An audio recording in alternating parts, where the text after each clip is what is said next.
Bismillahirrahmanirrahim. Assalamu alaikum everyone. This is the course of material characterization techniques. Today is lecture number 7 and the topic of the lecture is visible spectrophotometer. My name is Abdul Saboor and I'm lecturer at the Department of Physics, Kohara University of Science and Technology. In this lecture we will try to discuss the basics of a visible spectrophotometer, the theory behind it, and how we use this instrument to identify different type of materials. So in this lecture we will only discuss the theory behind visible spectrophotometer. The outline of the course is first we have spectroscopy, and then we have two different models of electromagnetic radiation, that is wave model and particle model. Then we will discuss the range and types of electromagnetic radiations. Then we have properties of light. What are the properties of light in wave model and particle model? And then we will finally discuss the absorption spectroscopy. Now, first of all, what is spectra? Spectra is basically the pattern of absorption and emission. For example, if you have a material and you put it in electromagnetic radiation, so some of the light would be some of the electromagnetic radiation would be absorbed, and after absorbing it, some of them will be emitted. So the pattern which describes the absorption and emission is known as spectra. What is spectroscopy? So basically spectroscopy is the study of spectra in terms of atomic and molecular structure. So spectroscopy is the branch of physics which deals with the spectra and in terms of their atomic and molecular structure of the material. Now what is light? Light is basically, you all know that it is electromagnetic radiation, and then we have two different models, that is wave model. And first of all, in wave model we will discuss different properties and aspects of light. First of all, wave model is represented by a sinusoidal wave traveling in space with an oscillating electric and magnetic field. The oscillating electric and magnetic field are perpendicular to each other, and they propagate in space, and they don't need any medium to propagate or to move from one point to another.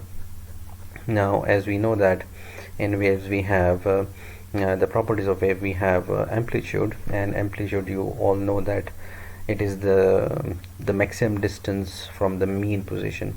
So in terms of electromagnetic radiation, it will be basically the height of the wave vector from mean position. Now we all know what is wavelength. Wavelength is basically the distance between the two consecutive peaks, or more basically we know that yes, it is the distance between two consecutive crusts or troughs. So the distance is basically known as wavelength. Now what is wave number? Wave number is basically the inverse of the wave number is basically the inverse of the wavelength.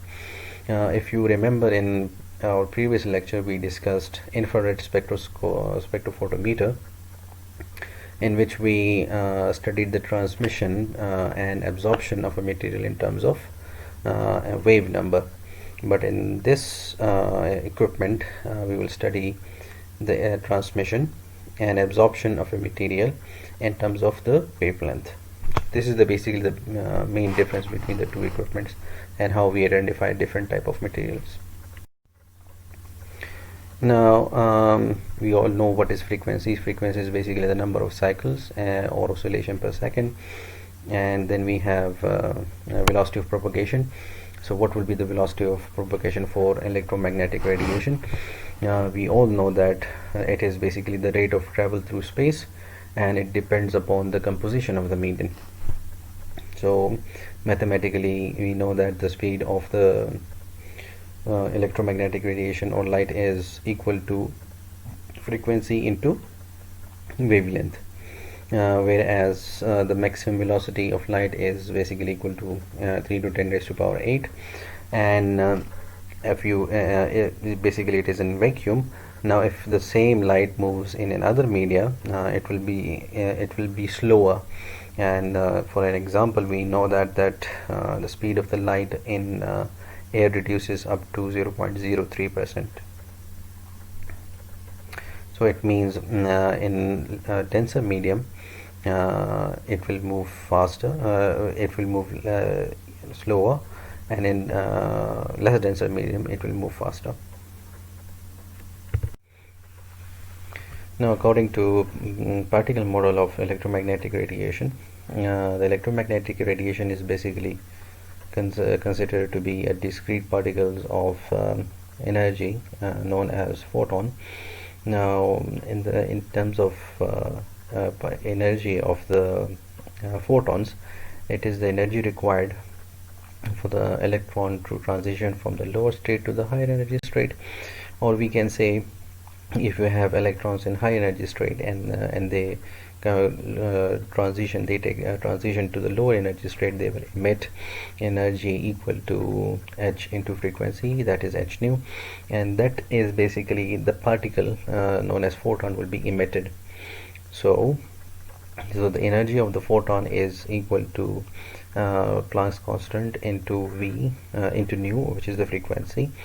And we also can write the energy in terms of speed and the speed of the light and wavelength. Now you should know that energy is proportional to frequency, a wave number, and energy is inversely proportional to the wavelength as described in the equation. Now, what are the types and what is the range of the electromagnetic radiation? In this equipment we will study in the visible region and UV region. So only a small fraction, 350 to up to 780 nanometer is in visible light. The complete variety of electromagnetic radiation is used throughout spectroscopy. Different energy allow monitoring of different types of interactions with matter. So if you consider the electromagnetic radiation, we can use the whole spectrum, the whole range of the electromagnetic radiation to study different properties of material and how they are produced by the same material. Now if you can see in the figure, radio frequency is basically produced by the nuclear magnetism phenomena, whereas microwave radiations are produced by the rotation of the molecules. And in terms of infrared radiations, we have it is basically the vibration of the molecules, whereas visible light is produced by the electronic transitions. Similarly, then we have X-rays and gamma rays, which are produced by the nucleus of the atom. Now the properties of light. First of all, refraction. Refraction is basically known as the bending of light towards the perpendicular or away from the from the perpendicular as it moves from one medium to the second medium. Now if the light is moving from the less denser medium to higher denser medium, it will bend towards the perpendicular as it has been shown in the figure. If you see, if the light is coming at a 60-degree angle at the interface, it will bend towards the perpendicular and the angle of refraction will be 34.5. Now if you consider the same light moving out of the glass into the air or some less denser medium, the angle will again increase and the light will move away from the perpendicular. So this is one of the property of the light. Now refraction, what is the refraction index? Refraction index is basically the ratio between the velocities of light, and it is basically the speed of light divided by the speed of light in the medium or the medium in which we are interested. Now you can see in the figure there are the we have number of refractive indexes for different type of material. For air we have the refractive index is 1.003, for water we have 1.33, and for glycerin we have 1.47. You can see that as the density of the material is increasing, for example from air to water, the refractive increased from 1.003 to 1.33. so as you increase the density of the material, and the refractive index will increase. Now reflection. Reflection is basically when radiation crosses an interface between the two media, that is between two media. One is less denser media and the second one is higher denser media. Then some or all of the light will travel back into the medium from where it traveled. Means if light comes and interacts with a certain medium and it is reflected back, that it moves back into the same medium, this phenomenon is basically known as reflection. We all know that the angle of incident and angle of reflection is always equal. So reflected light comes at some angle as incident beam, but on the other side of the normal.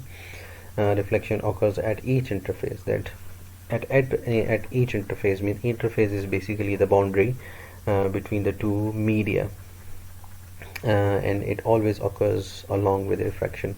So when the light interacts with the media or certain material, some of the light will be reflected and some of the light would be refracted, and it moves toward inside the medium.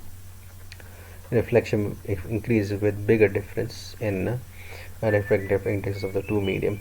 For example, if the is one medium is highly or less denser medium, is the density is very low, and the second medium which is higher in density, there will be the chances of reflection will be more as compared to the refraction. Now interference of light. Now if we have two light sources or two lights or two waves of electromagnetic radiation, they have a certain path difference between them and they are moving in some direction, and as they interact with each other, interference happens. Now there is two type of interference. One is constructive interference and the second one is destructive interference. Now what is constructive interference? The constructive interference in which you have the crust of one wave interacts with the crust of second wave, and the trough of one wave interacts with the second wave. That is, though there is no path difference, or they have interact exactly at the same point. So what will happen? The result will be that the interaction, the amplitude of the resultant wave will increase in terms of constructive interference. Now in destructive interference, the crust of one wave interacts with the trough of the second wave, and they cancel out each other. So the resultant is amplitude will be 0, or it will be reduced from the previous two.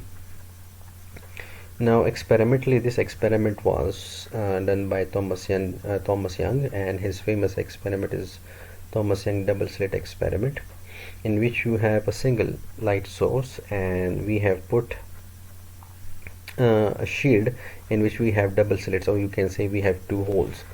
So when the light passes through these two slits or two openings, diffraction happens. So what is meant by diffraction? Diffraction is a bending of light at the edges of the opening or the slits. So what happens when light passes through an opening? It spreads out and in all directions. So when the light passes through these 2 points, it will spread out and they will start to interact with each other. At some point it will have constructive interference, and at certain points it will have destructive interference. So at m is equal to 0 we have, now how to check out this interference. We have a screen in front of this setup, so we will get an interference pattern on the screen.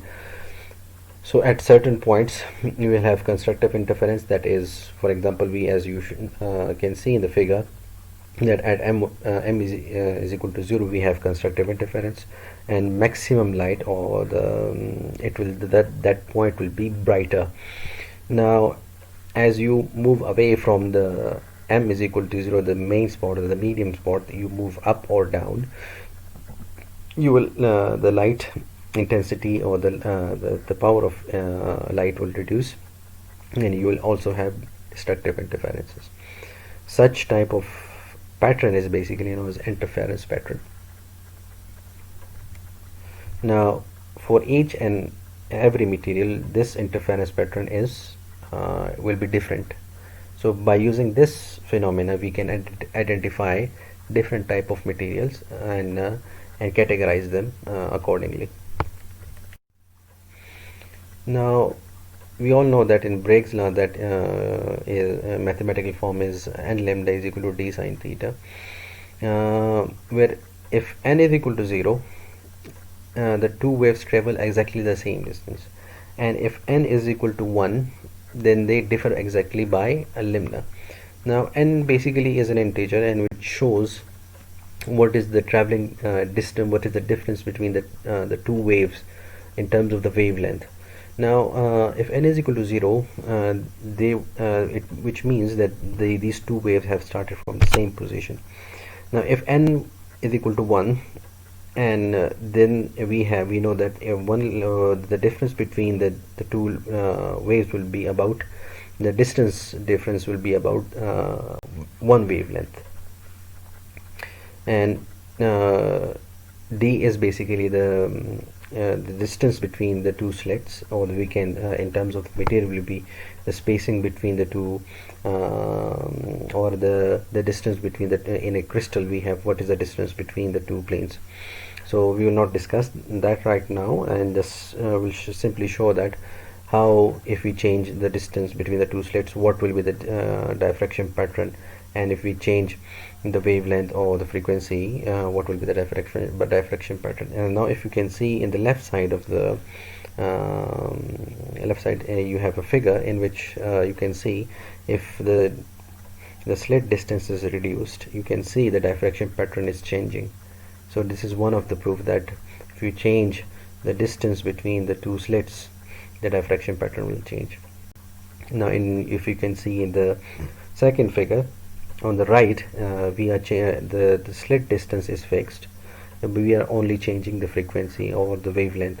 So again you can see that the diffraction pattern changes. So we use this whole phenomena in our UV visible spectrophotometer. Now what is absorption spectrophotometer? Absorption spectrophotometer is basically electromagnetic energy is transferred to atoms, ions or molecules in sample, results in a transmission to a higher energy state. So what is meant by this?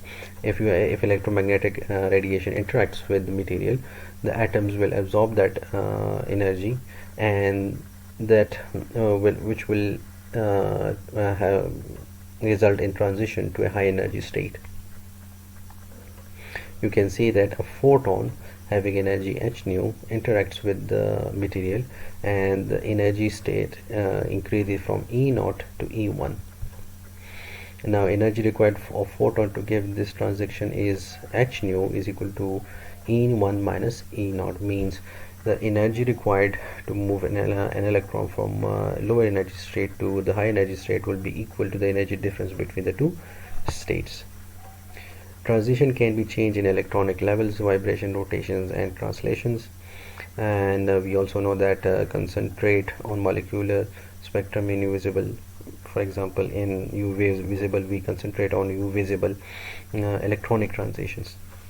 Now, what is meant by the power? Power is basically the energy of the beam, which reaches at a certain area per second. Means energy per unit time is or to a certain particular area is known as power of the beam, or the power of the wave. Now the light that you are using in UV visible spectrophotometer. Now the intensity is basically power per unit solid angle, and both power and intensity of electromagnetic radiation is related to the amplitude square. Now the law that we are using in order to explain the UV visible spectrophotometer is known as Bayer's law, in which absorption is equal to the molar absorptivity, and then we have B, which is the depth of the material, or you can say the thickness of the material, and C is the concentration of the material, which means now if you define it, it will be basically the amount of light absorbed by a sample will depend upon the path length, means basically the length or the depth of the material, or you can say the thickness of the material. Concentration of the sample means how much concentrated our sample is, and the proportionality constant, molar absorptivity. So if you increase the thickness of the material, then absorption will be more. Now if you increase the concentration of the material, the absorption will be more. Now in order to see this phenomena, we have a solution in which we have the increased concentration of iron ion, Fe2 ion. If you can see on the left, the concentration is low, so absorption will be less. Now if you move towards right, we increase the concentration, and what happens? The absorption of the light increases.